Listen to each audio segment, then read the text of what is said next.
I'm 69 years old. I moved in with my son and daughter-in-law to help with my grandchildren. Every night, precisely at 4 o'clock, my son and daughter-in-law would go down to the basement and lock the door. One day, my curiosity got the better of me, and I peeked through the keyhole. What I saw in the darkness nearly made me pass out. I immediately called a cab to escape with my grandchildren. Hello, dear listeners. Thank you so much for tuning in. Please subscribe to the channel, hit the like button, and let me know in the comments what country you're listening from. I truly appreciate it. Enjoy the story. My day starts at 6 o'clock in the morning.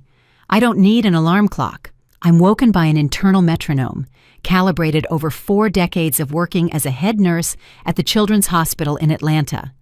Getting up when it's still dark and quiet outside is a habit ingrained into the very core of my being.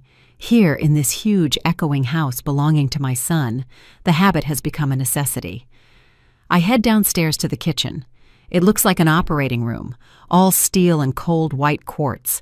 Not a single unnecessary detail, not one warm, lived-in touch. Zara, my daughter-in-law, is obsessed with sterility. I switch on the coffee machine, a complicated contraption that whirs like a medical device. I don't drink coffee, it's forbidden for me, but its aroma has to fill the house right on time for 8 o'clock, when she and Kambani deign to descend from their second-floor suite. They call it creating a productive atmosphere. They both work from home in their dedicated offices, important people. While their coffee brews, I mix the batter for Jabari and Zola's pancakes. Jabari is 7. He's serious and thoughtful, like a little elder statesman. Zola is 5. She's pure, ringing joy, a ray of sunshine that keeps this house from completely freezing over. I'm here for them.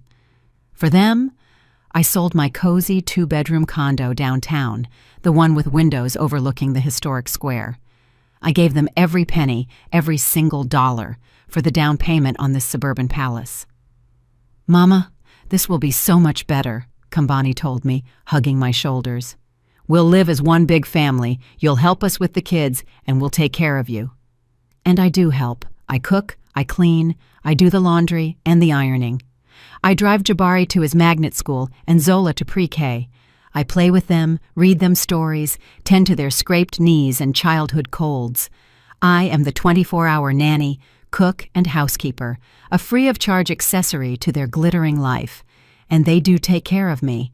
Yes, I have my own room, small, on the first floor near the kitchen, so it's easier to get up in the mornings. Each of my days is identical to the last, as if someone put on an old vinyl record and the needle is stuck in the same groove.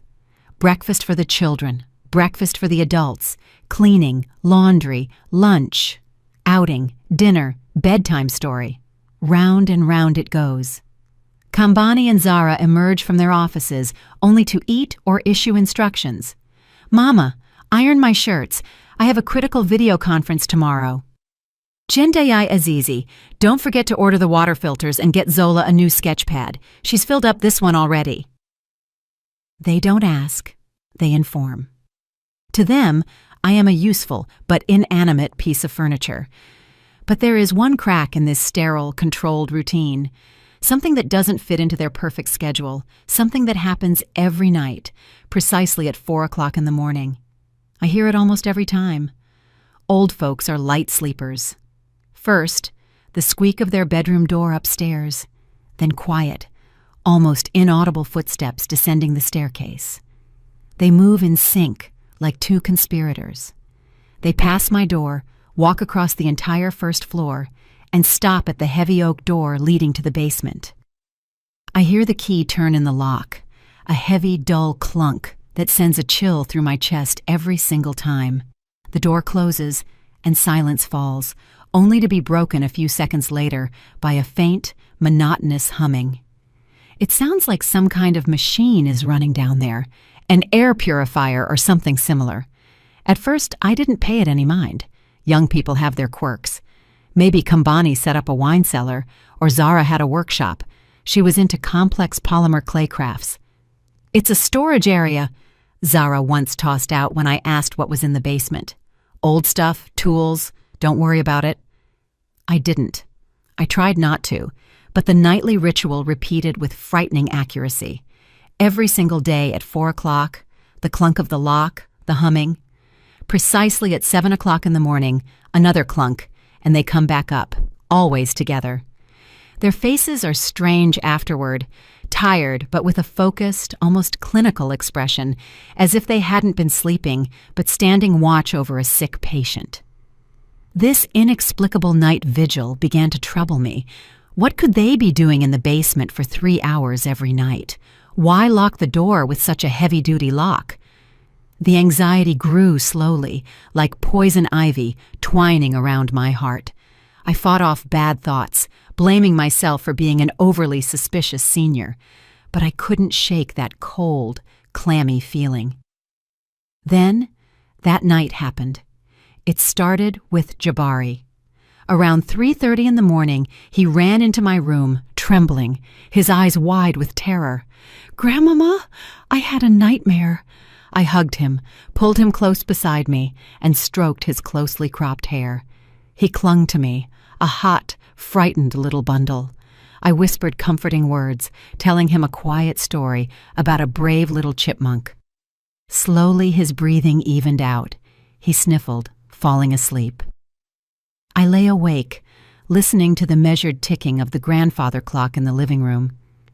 And then it came. 4 o'clock. The door upstairs creaked, the soft footsteps. I froze, even stopped breathing. They passed my room. Their silhouettes momentarily blocked the sliver of light beneath my door. And then, there it was, the heavy final clunk of the basement door lock. This time, I couldn't take it. Something inside me snapped.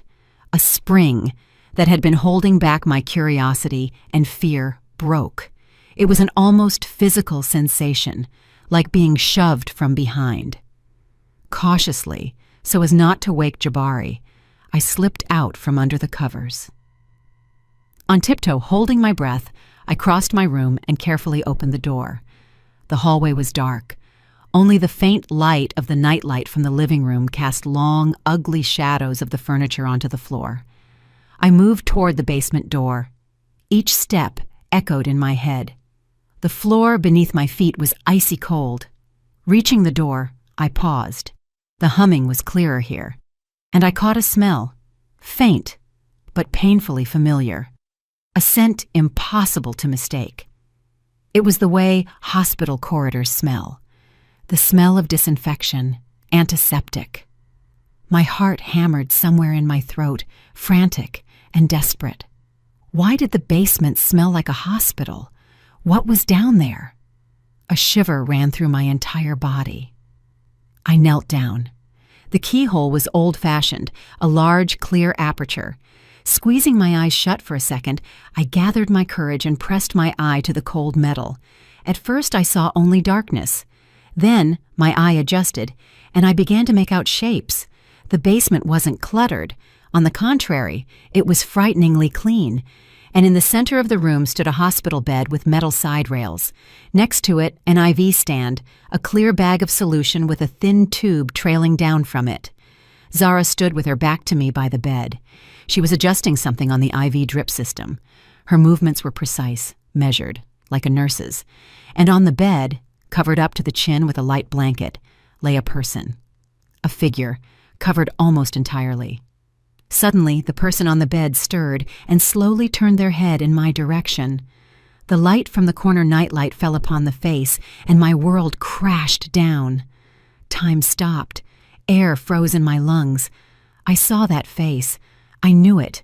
Every mole, the curve of the eyebrows, the line of the lips, all of it was burned into my memory, pale, gaunt, with shadows beneath the closed eyes, but undoubtedly hers. It was the face of my sister, Kima. My sister, whom my own son told me 5 years ago had died suddenly in the hospital from a ruptured aneurysm.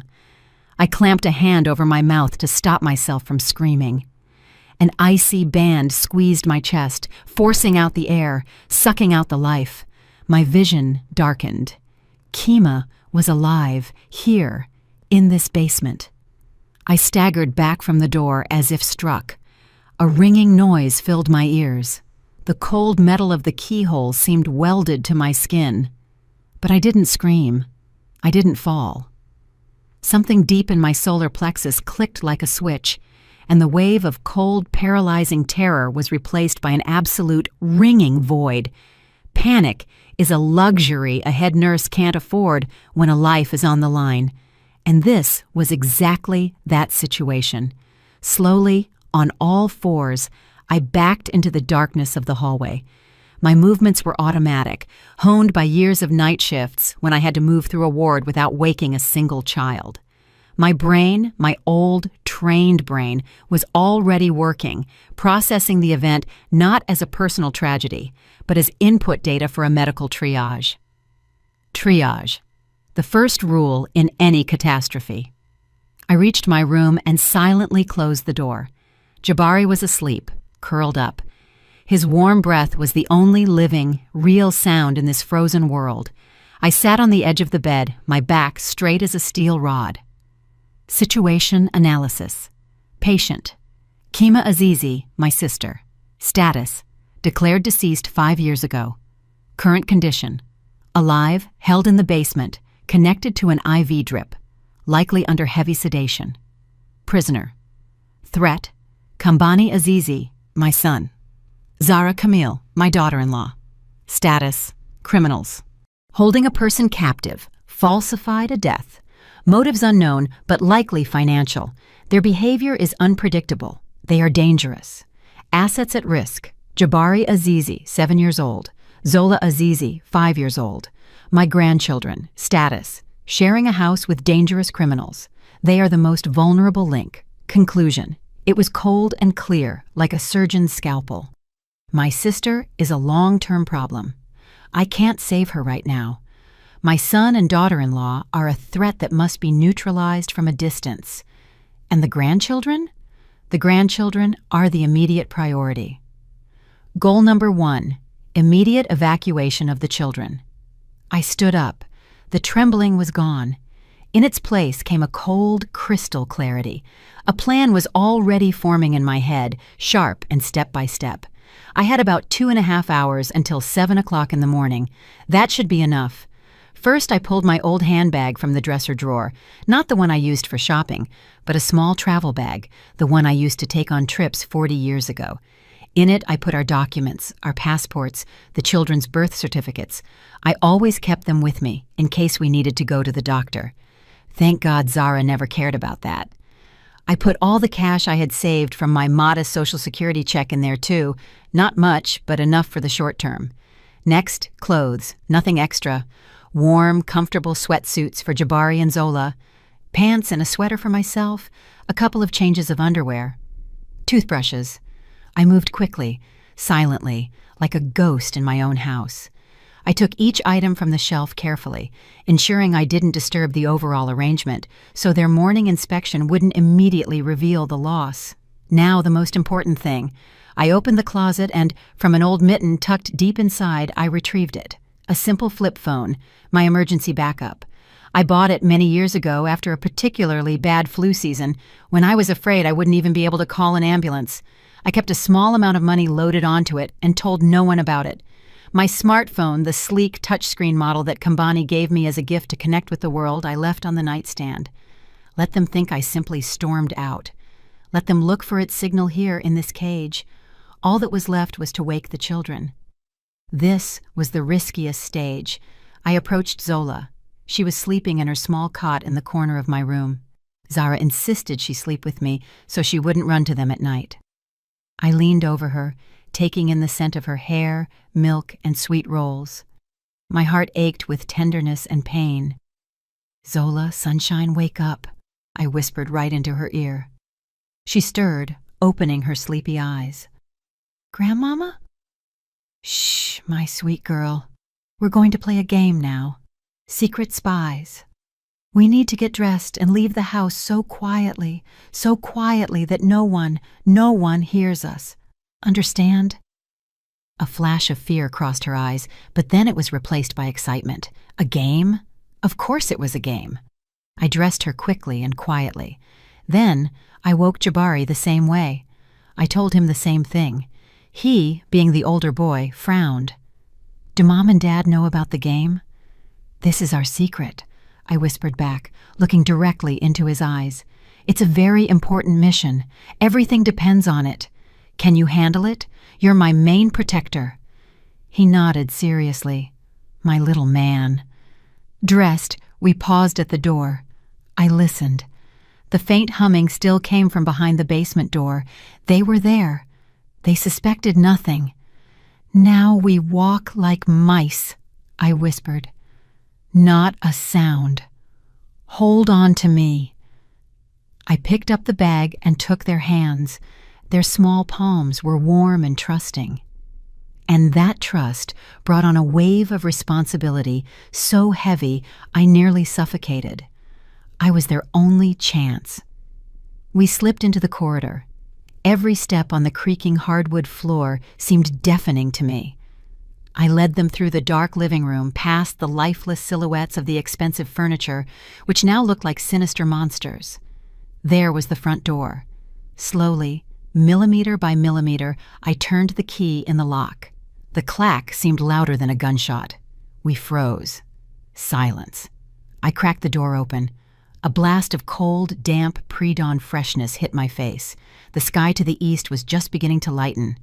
We stepped onto the porch, and I just as silently closed the door behind us, leaving it unlocked. We walked down the path to the gate.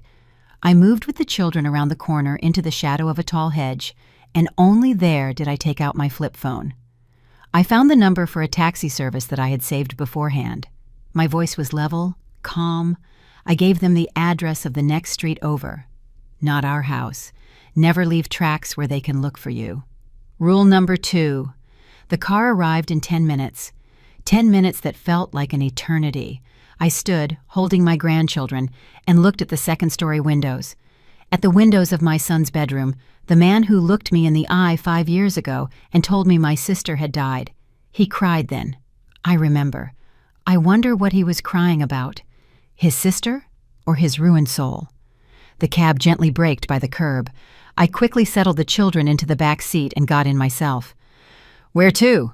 asked the driver, an older, tired-looking man.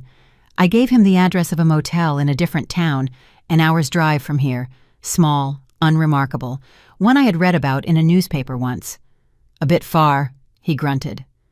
"We have an early train," I lied calmly. "Afraid we'll miss it." He nodded, and the car pulled away.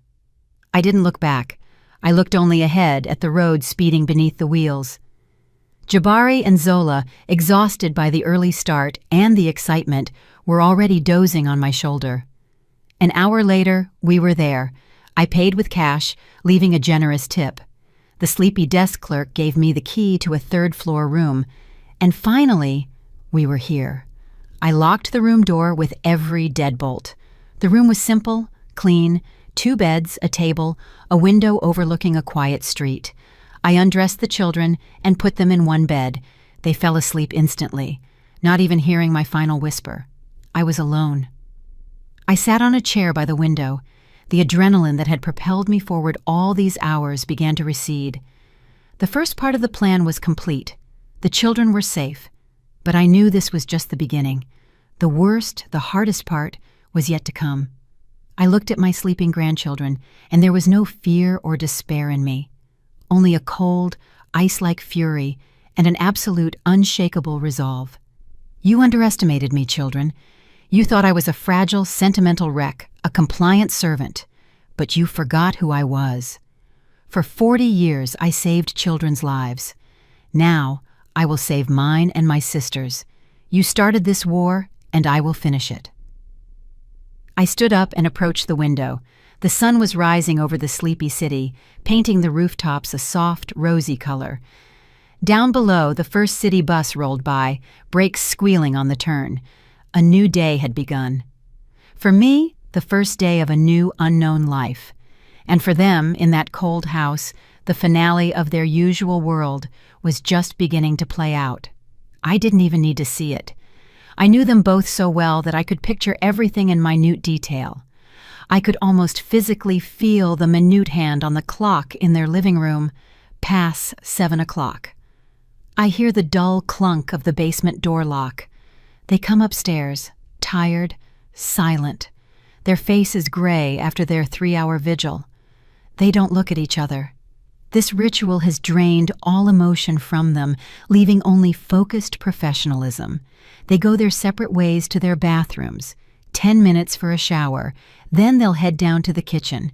And right here, their world, calibrated to the second, will crack for the first time. 8 o'clock. Kambani comes down first, as always. He hates waiting. He's already anticipating the aroma of freshly brewed coffee and a stack of hot pancakes that I always make for the kids, but which he never refuses. He walks into the kitchen and freezes in the doorway. Silence. That's the first thing that hits him. Not the peaceful, ringing silence of the early morning, but a dead, vacuum-sealed emptiness. The air doesn't smell of coffee, and no oil is sizzling on the stove. There's no sound of Zola upstairs in the nursery whining because she doesn't want to get up, or Jabari already messing with his Lego set. The house is silent, as if all the air, all the life, has been sucked out of it. I imagine him frowning. Irritation is his first reaction to any deviation from the norm. Where's Mom? Did she oversleep? Impossible. In all the time I've lived here, I haven't overslept once. At that moment, Zara descends. Unlike Kambani, she doesn't show emotion. She scans the space with a cold, evaluating gaze. The kitchen is empty. Silence. Her lips tighten into a thin, displeased line. Where is she? Kambani's voice sounds confused and petulant, like a child whose toy has been taken away. I have no idea, Zara snaps.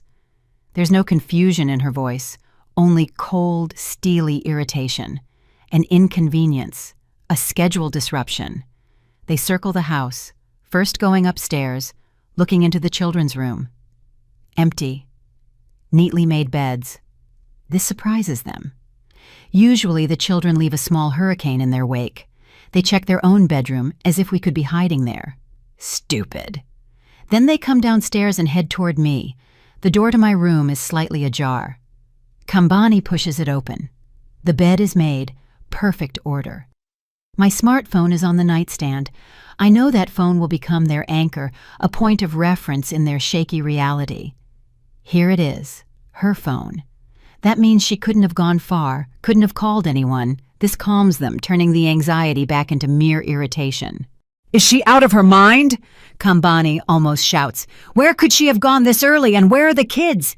And then I almost hear Zara's calm voice, full of poisonous contempt. The old woman threw a tantrum. Something didn't please her again, decided to teach us a lesson. She goes to the nightstand, picks up my phone, and checks it.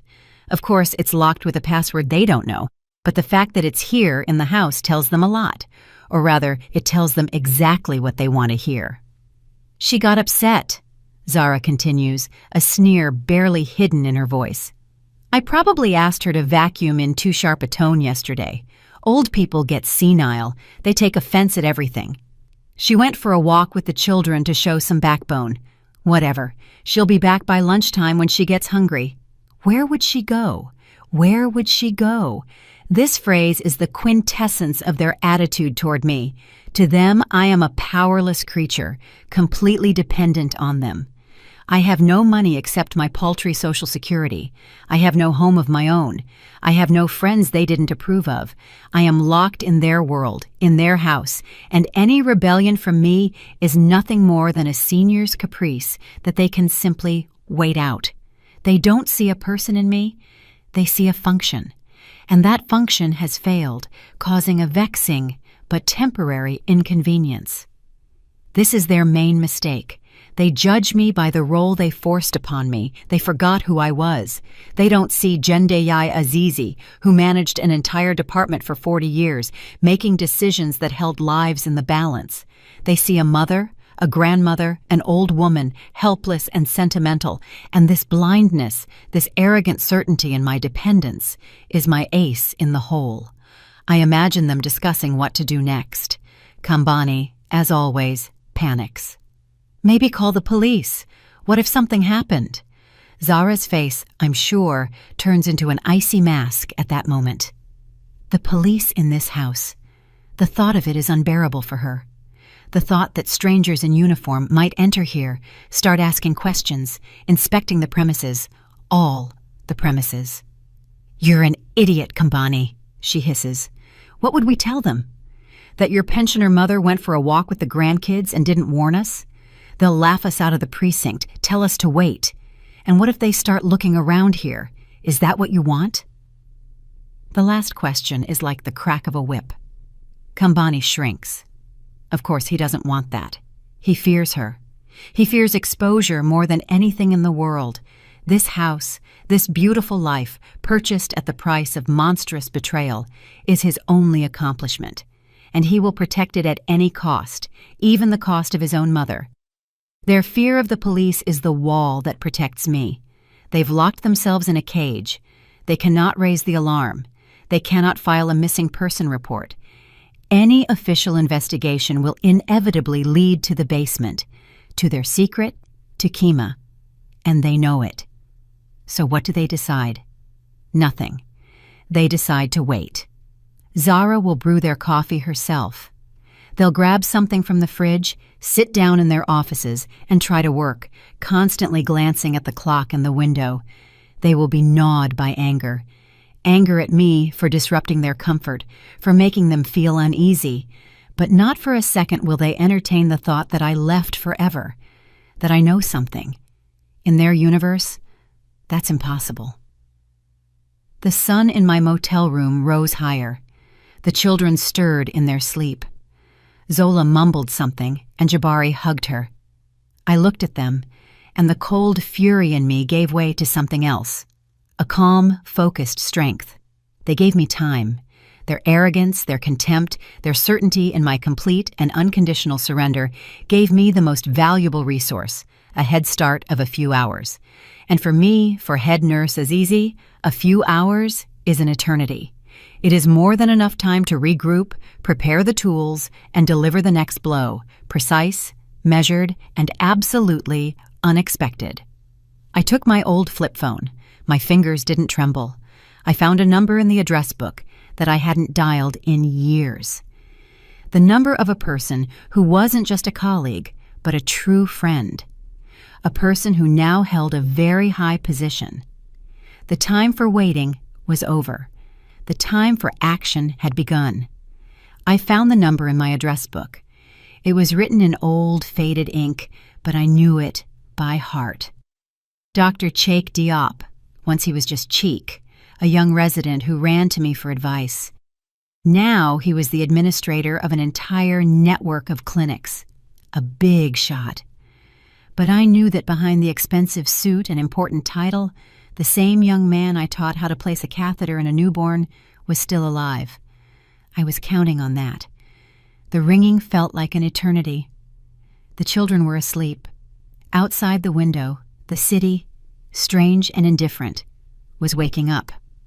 "Hello?" A deep, tired voice answered. The voice of a man who had been pulled away from something important. "Dr. Diop, hello, it's Jendai Azizi." A pause fell on the other end. I could hear him breathing. "Jendai Azizi, my goodness, it's been years. I'm happy to hear from you. Is everything all right?" His voice was a mix of surprise and polite caution. I understood him. An old colleague calling his personal number at the start of the workday. It usually doesn't mean anything good. "Things are not all right, Cheikh," I said evenly, trying to keep my voice from shaking. "I need your help and your word that this conversation stays between us." "Of course, Jendai Azizi. I'm listening." He was still speaking to me like an older woman who might need a consultation or a good hospital room, condescendingly and patronizingly. I took a deep breath. How could I tell him this? How could I clothe this madness, this nightmare, in words that wouldn't make him think I was crazy? "Cheek, I don't know where to start. I'm not home right now. I left with my grandchildren, away from my son Kambani." "I see," he drawled. "Family matters, Jendai Azizi. I sympathize, of course, but I'm not exactly the right specialist." "It's not about that," I interrupted him, not letting him finish. I couldn't let this conversation slide into domesticity. "Cheikh, this is about my sister. Kima." Another pause. this one longer, tenser. Kima, but Jindai Azizi, forgive my bluntness, but she died several years ago. I remember Kambani informing you. My condolences, though belated. This was the moment. The ice under my feet cracked. Now or never. I closed my eyes so I wouldn't see the sleeping children, but only the darkness of the basement and the face on the pillow. Jake, my voice was quiet, but hard as steel. That's Kima. She's alive. Kambani is holding her captive in his basement. Silence. It was so thick, so deafening, that I could hear the blood pounding in my temples. I held my breath, waiting for his reaction. He could hang up. He could politely say I needed rest. He could do anything. Where are you right now? His voice had changed. There wasn't a trace of condescension left, only the sharp, professional urgency of a physician in the emergency room. I gave him the motel address. Don't leave there. Don't open the door for anyone. Don't call anyone else. I'll call you back in 30 minutes. And he hung up. 30 minutes. I placed the phone on the table. It seemed like an alien object to me, like a time bomb. I stood up, went to the bed, and adjusted the blanket on Zola. Her cheek was warm, she smelled of sleep. Jabari frowned in his sleep, just like his father, or the man I thought was his father. What is Jake doing right now? He's sitting in his huge office. He opens his computer, accesses the medical archives. What is he looking for? The death certificate for Kima Azizi. 5 years ago. Cause, cerebral aneurysm rupture. Hospital number. I didn't even remember which hospital Kambani had named then. I was in such shock, such grief. He said he handled all the formalities himself so as not to traumatize me. What a caring son. He brought me an urn of ashes. He said it was Kima's will, cremation. Whose ashes did I bury next to our parents then? Whose? I walked back and forth across the small room. The minutes stretched out like thick, sticky molasses. 5 years I had lived with that lie. 5 years I had mourned a living person. I combed through my memories for every loose thread, every oddity I hadn't noticed at the time. The way Kambani avoided talking about her final days, the speed with which he wrapped up all the affairs related to her condo and assets.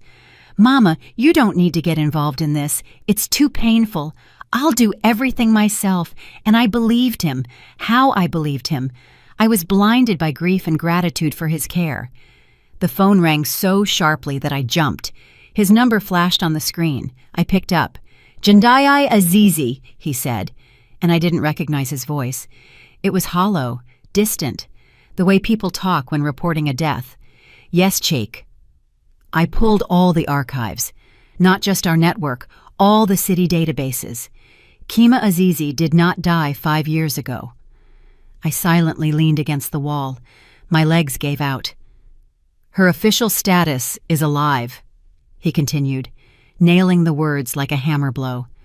5 years and 3 months ago, she was involved in a traffic accident, a serious traumatic brain injury. She was admitted to the ICU at our 7th hospital in a coma.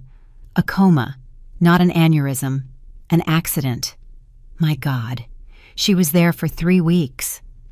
The doctors gave a positive prognosis.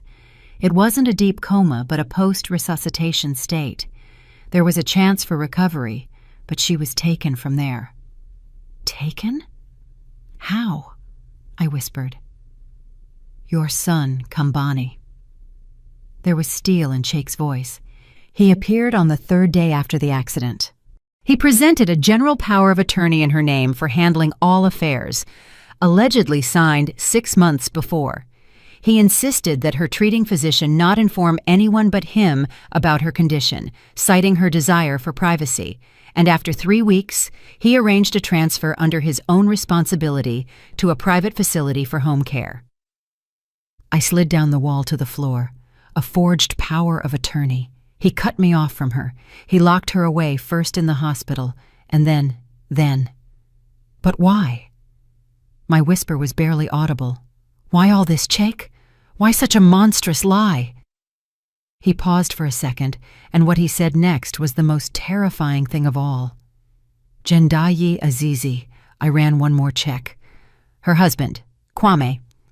He died a year before the accident. He was a lead engineer at a defense contractor. He had a huge life insurance policy and a lifetime pension for service that, in the event of his death, would fully transfer to the widow. Kima, plus all his savings and assets. I don't have access to exact figures, but we are talking about very, very large amounts of money. For all these 5 years, someone has been faithfully receiving her pension and managing her accounts based on that same power of attorney. A buzzing filled my ears. The pieces of the terrifying, ugly mosaic fell into place. Their house, their expensive SUVs, the successful remote work that allowed them to live in luxury. Zara buying designer bags. Kambani talking about stock market investments. All of it was built on her suffering, on her stolen life.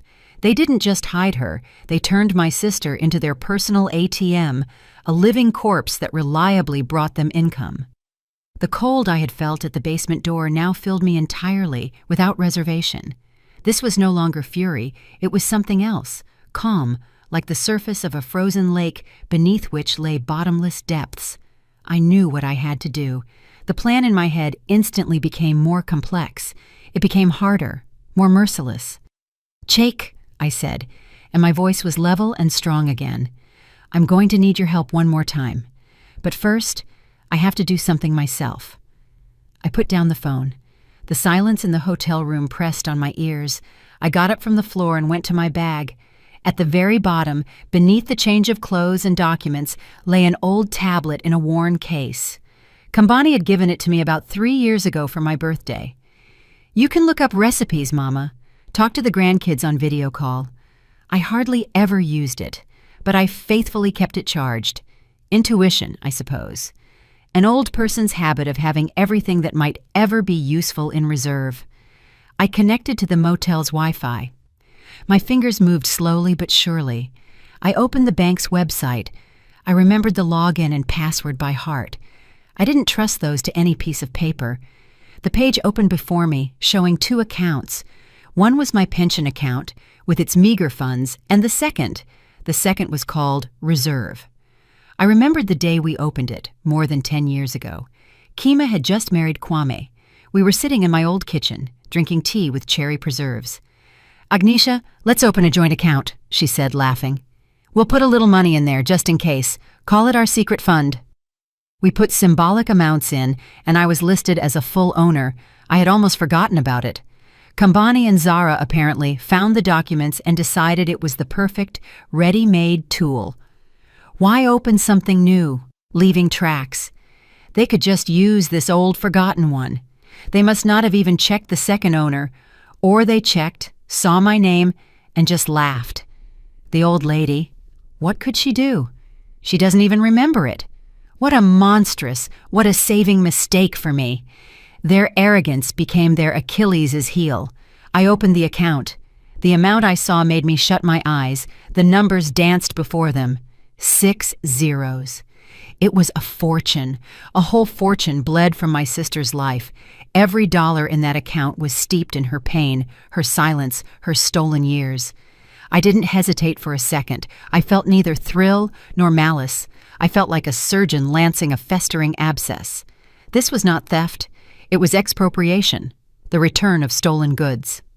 I created a new transfer. In the recipient field, I entered the details of my own pension account. In the amount field, I entered every last cent. The system requested confirmation. I pressed the button. A green box appeared on the screen. Transaction successful. That's it. The first mine was laid. I closed the tablet and put it aside.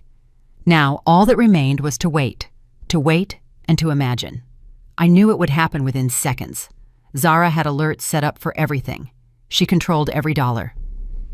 I could almost see her sitting in her white, hospital room-like office, irritably looking at her laptop screen when her phone, lying next to it, makes a short, demanding sound. She casts a quick, annoyed glance at it.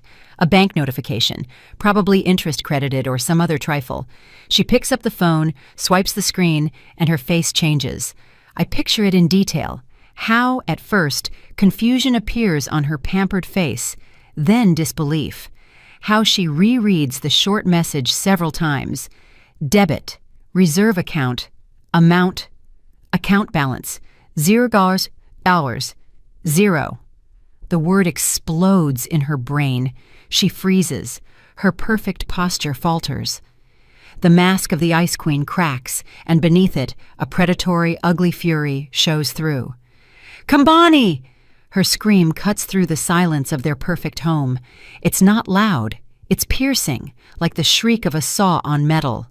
Kambani, I'm sure, rockets out of his chair in the adjacent office and bursts in, already frightened. He knows that tone. That tone means catastrophe. What? What is it? She doesn't answer. She just silently hands him the phone. He takes it, squints, reads, and I see the blood drain from his face, how his already weak features blur, losing shape. He starts to mumble something. Is this a mistake? The bank? I'll call them now. "Look at the recipient, you idiot," she hisses. He looks at the phone again, frantically scrolling through the transaction details, and finds the recipient. Jendai Azizi. At that moment, the sun goes out in their world. The realization crashes down on them like a concrete slab. This isn't a mistake. This isn't a system glitch. It's her, the old woman, the quiet, compliant, gray mouse living in the room near the kitchen. She didn't just leave. She struck a blow right at the heart of their prosperity. Panic gives way to fury. They start pacing the office. Kambani screams that I'm crazy, that I'm a thief. Zara is silent, but her silence is scarier than any screams. Her brain is working frantically, calculating options. How is this possible? How did she know? And what the hell do we do now? And at the very peak of their agony, when they are stunned, confused, and utterly disoriented, the second blow lands, the one I asked Cheek to deliver. In the silence of their home, the piercing trill of the doorbell rings out. They freeze. They never have visitors. All their communication with the outside world happens over the internet. Couriers leave packages at the gate. The sound of the doorbell in their house is a signal of invasion. They look at each other. The same animal fear is in their eyes. "Who is it? Don't open it," Kambani whispers. "And what?" Zara bites out, her face a white mask. "Are we going to sit and wait until they break the door down?" The bell rings again, insistently, demanding. Zara shoves Kambani in the back. "Go see who it is, and not one unnecessary word." He walks to the door on shaky legs. I know what he looks like now. A pathetic, frightened little boy caught stealing. He looks through the peephole. A man stands on the porch, unremarkable, in a severe dark suit with a folder in his hands. Not a courier, not a salesman. A government official. Kambani slowly opens the door. "Valery Igorovich Gorsky?" The man's voice is calm, colorless, bureaucratic. "Yes, yes." "My name is Agent Miles Washington. I represent the State Department of Regulatory Oversight for Patient Status. We received an anonymous report that citizen Kima Azizi, who requires urgent medical examination, may be at this address. I am authorized to conduct an inspection of her living conditions." Every word from this man is a hammer blow pounding the lid of their coffin. He names her name, Kima. He speaks of an anonymous report. He demands an inspection. I imagine Kambani freezing, clutching the doorknob, and Zara standing motionless in the shadows of the hallway behind him. They are caught. The money is gone. Authority stands at the threshold. In the basement is the living proof of their crime. Checkmate. In 2 moves. I knew they would run. It was the only way out their animal instinct for self-preservation left them. To stay means immediate exposure. It means Agent Washington will enter, go down to the basement, and see everything with his own eyes. He will call the police, the ambulance. An investigation will begin. Therefore, they will run, abandoning everything: the house, the expensive furniture, their offices, and my sister. They will leave her there as an unnecessary, incriminating piece of evidence, hoping that this will somehow mitigate their guilt. I could almost hear their panicked whispers after Kambani slammed the door in the official's face. "We're leaving. Now. Out the back door." Zara's hiss. "Where? What are we going to do?" Kambani's whimper. "Find her. Get the money back. That's all that matters now. She couldn't have gone far." They will slip out of the house like rats from a sinking ship, get into their expensive car. And where will they go? They'll think frantically, desperately. How could she pay for a motel?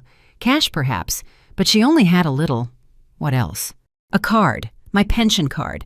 That was my third mine, planted early this morning. I didn't pay for the room with cash, but with my card. I knew that Zara, obsessed with control, had once tied alerts for my card to her phone. So you can see, Mama, that you don't lack for anything. I deliberately left them that track, that breadcrumb that would lead the wolf right into the trap. I wanted them to come. I wanted to look them in the eye. This conversation had to happen. The children were already awake. I washed their faces, fed them the bagels I bought downstairs at the buffet. They were quiet, sensing that their familiar world had crumbled. Jabari sat on the bed, concentrating on building something out of pillows. Zola was coloring in her sketch pad. I sat beside her and hugged her. "Grandmama, when are we going home?" she asked, not looking up. "Soon, my sunshine. We'll have a new home soon, much better than the old one." And at that moment, a furious pounding started on the room door.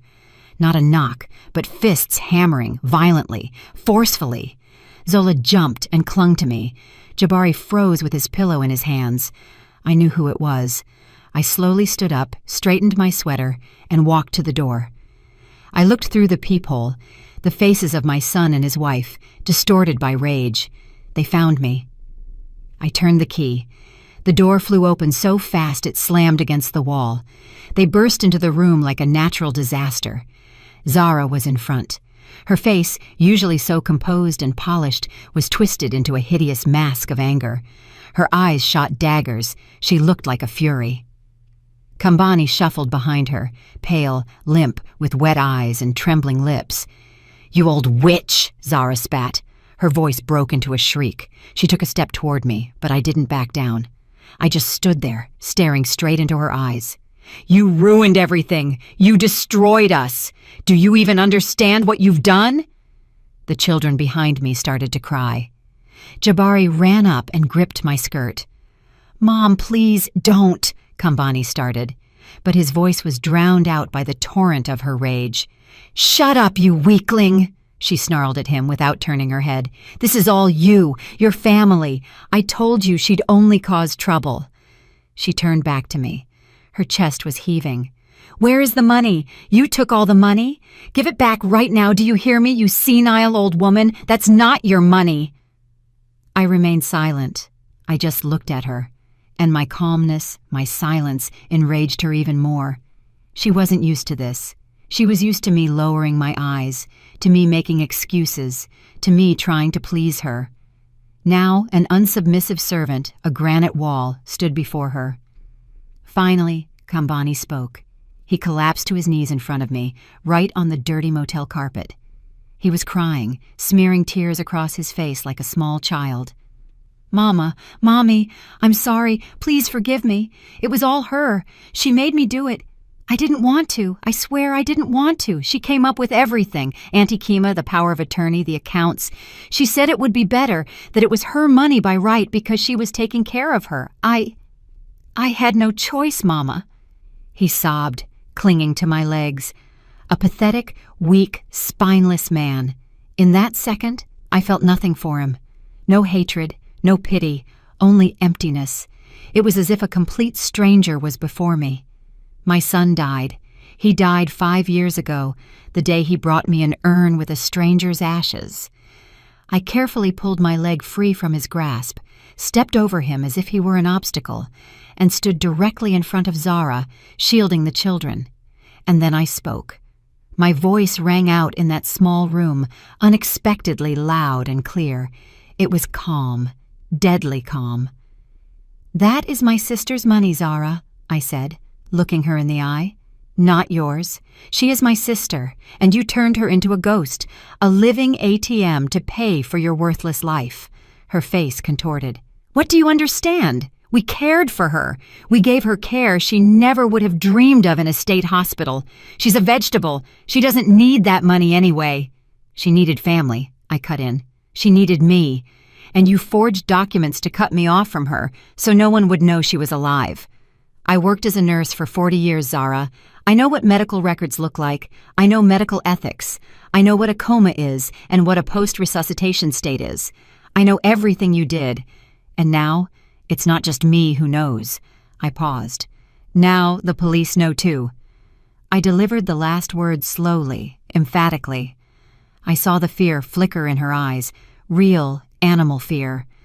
She understood that this was the end, that the official at their doorstep wasn't a coincidence, that it was part of a plan, my plan. Her gaze darted around the room, searching for an exit, for salvation. And it didn't stop on me or on the sobbing Kambani. It stopped on the children. Something changed in her eyes. Rage gave way to cold, predatory calculation. It was the last desperate move of a cornered beast. She realized the money was lost. Freedom was lost. The only thing she had left was her final card, her last ace. She lunged, not at me. She darted past me like a snake. Her movement was so fast, so unexpected, that I didn't even have time to react. She pounced on Jabari. Grabbing his arm, she yanked him toward her, pulling him out from behind my back. The boy cried out in pain and surprise. "He's my son!" she screamed, her voice soaring into a deafening, hysterical pitch. She pressed the struggling Jabari against her, using him as a human shield. "You won't take my son from me. Do you hear, old woman? I'm his mother. You have no right." She looked at me over the head of the frightened child, and a triumphant, mad fire burned in her eyes. She thought she had won, that she had found my weak spot, that I would break now, start begging, agree to any terms, just so she would release the child. She decided that maternal instinct was something that could be traded, something that could be used for blackmail. Kambani, still on his knees, watched the scene with stunned horror. Even for him, this was too much. He stammered something. "Zara, don't! Stop it!" But she wasn't listening to him. Jabari was crying, trying to break free. "Mom, let go! You're hurting me! Grandmama!" I looked at her hand, clamped with a steel grip on my grandson's shoulder, at her face contorted with malice, at her eyes full of confidence in her own impunity. And I didn't move. I stood motionless like a statue. There was no fear for Jabari in me. I knew she wouldn't hurt him. Not now. Right now, he was a valuable asset to her. But I saw the strength with which she was holding him. I saw the fear and pain in my boy's eyes, and that was enough. She waited for my reaction, my tears, my pleas, but I stayed silent. I just looked at her. And then, when the pause dragged on, I quietly said 4 words. "Thank you for confirming that." She didn't understand. Confusion was reflected on her face. What was I talking about? And in that very moment, in the deafening silence broken only by the children's crying, a quiet click sounded. It was a soft sound, almost unnoticeable. But to Zara, it sounded like a clap of thunder. The door to the adjoining room, the one that had always been locked and led to the room next door, slowly opened. 2 people stood on the threshold. A woman in a severe gray suit with a tired but attentive face, and a tall man in a hotel security uniform. The woman held a voice recorder in her hand, on which a small red light was glowing. Zara froze. She was stuck in that same pose. One hand gripping her son's shoulder, her eyes wild, hunted with terror. Her gaze darted from me to the people in the doorway and back again, and she understood everything. She understood that this was not a tantrum. It was not a spontaneous outburst. This was all a setup, a performance in which she had just played her final, most disastrous role. The woman in the gray suit took a step into the room. Her voice was calm, but brooks no argument. Zara Camille, I am Ms. Patrice Evans, Inspector for Child Protective Services. My colleague and I have heard and recorded everything that has transpired here in the last 10 minutes, including your threats and the use of physical force against your son, Jabari Azizi. Please release the child immediately. Zara's grip slackened. Her hand dropped limply from Jabari's shoulder. The boy instantly darted to me and hugged me tightly, burying his face in my knees. I stroked his head. It was over. Of course, I asked them to come. This was the final part of my plan. When I called Sheikh this morning, I didn't just ask him about the inspection at their house. I asked him to contact Child Protective Services, explain the situation, and tell them that the mother, in a state of emotional distress and pursued on suspicion of a serious crime, would most likely try to use the children as leverage. I rented 2 adjoining rooms, asked the motel management to open the connecting door, and asked the inspector and the guard simply to wait for the signal. And they waited. Zara stood in the middle of the room, broken, devastated. The mask of motherhood she had worn for so long and so skillfully had crumbled to dust, exposing her true, ugly face. She wasn't screaming anymore. She just stared into the void. Kambani remained on his knees, sobbing and mumbling something to himself. He was pathetic. He was nothing.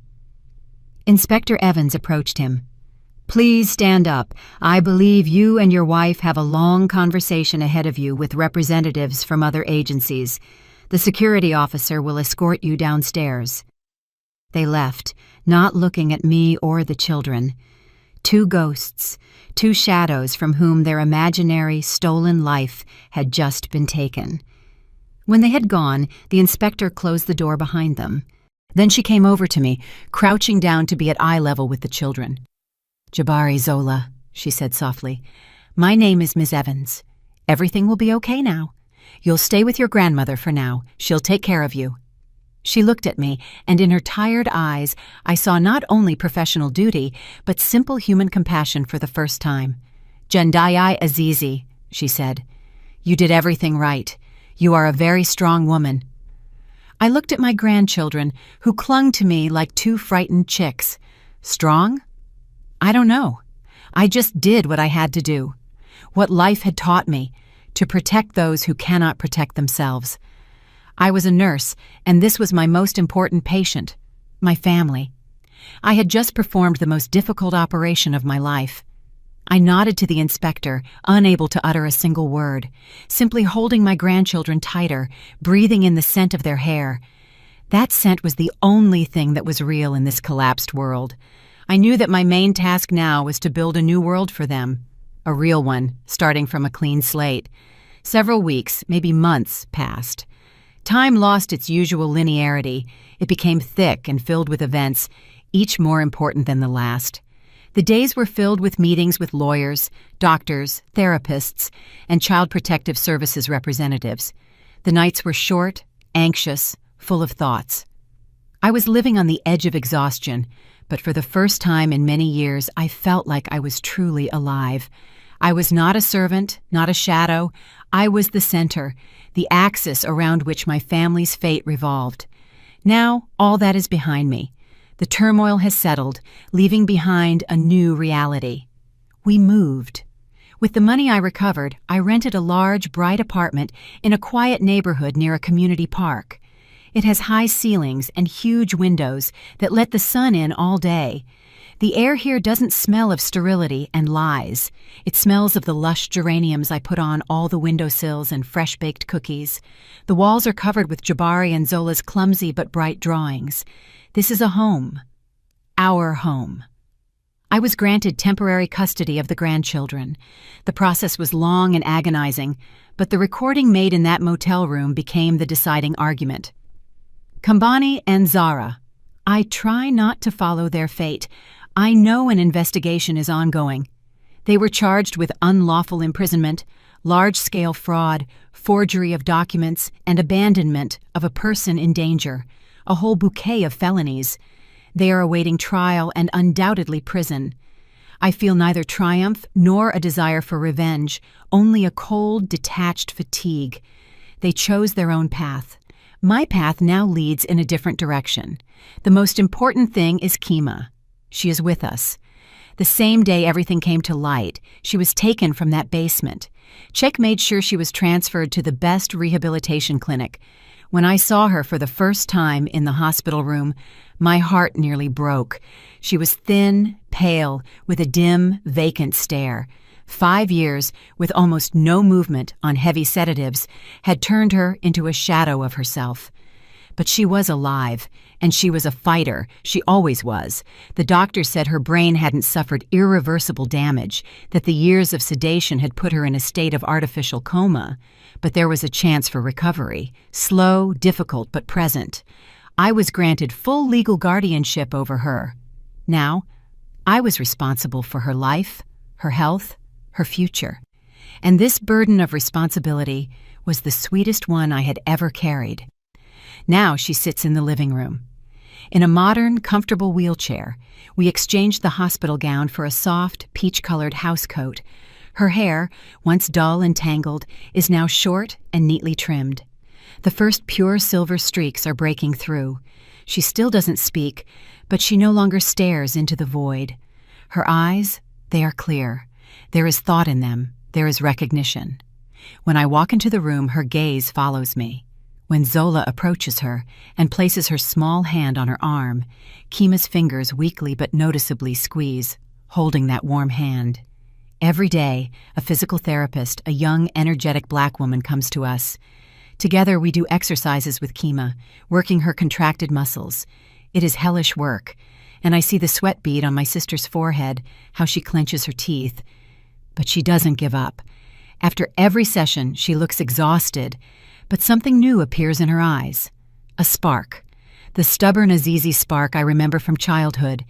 Jabari and Zola are adjusting to the new life. The psychologist who works with them said they need time. They went through trauma. They saw things children shouldn't see, but their young minds are resilient. They know they are safe now, that they are loved. Zola constantly hovers near Kima's wheelchair, telling her secrets, showing her pictures in books. She calls her Auntie Kima. To her, she is just a new, quiet, and very loved relative. Jabari is more withdrawn. He almost never speaks about his parents, but one evening, when I was tucking him in, he suddenly asked, "Grandmama, are Mom and Dad coming back?" "Never?" I sat on the edge of his bed. "I don't know, Jabari. Maybe someday, a very long time from now. But our home is here now, and I will always be with you." He looked at me with his serious adult eyes and nodded, and he didn't ask again. Today is a warm autumn day. I am sitting on our small balcony covered in wild ivy. I have a cup of hot Earl Grey tea in my hands. Downstairs in the room, I hear voices. Zola is laughing. Jabari is enthusiastically telling a story. And among those sounds, a new one, quiet, like the rustling of leaves. It's Kima. Yesterday, for the first time in 5 years, she made a sound. Not a word, just a sound. But for us, it was a victory, the greatest victory. I look at the sky. I am no longer a servant in a cold, unfamiliar house. I am not a function, not a free accessory. I am the head of the family. I am the protector. I am the matriarch. I am free. This feeling didn't come immediately. It sprouted in me slowly, along with Kima's first successes, with my grandchildren's first peaceful nights, with the first geranium flower on my window. It is not boisterous joy, not the cheering of a victor. It is quiet, deep, like an autumn lake. Confidence. The certainty that I am where I belong, that everything that happened led me here, to this point. On this sunny day, on this balcony, I sip my tea. It is tart and hot. Life goes on. It will be hard. We have a long road ahead of us, but we will walk it together. My sister, my grandchildren, and I, we are family. And this time, we will build our happiness on a solid foundation, on truth and on love. This concludes the story of Jendai Azizi. Thank you for listening to the end. This is undoubtedly a very difficult and multifaceted narrative about betrayal by the closest people and the incredible strength of spirit that can hide behind the mask of quiet old age. This story leaves many questions behind, doesn't it? A son's betrayal is perhaps the most terrible thing a mother can endure. But Zendaya didn't break.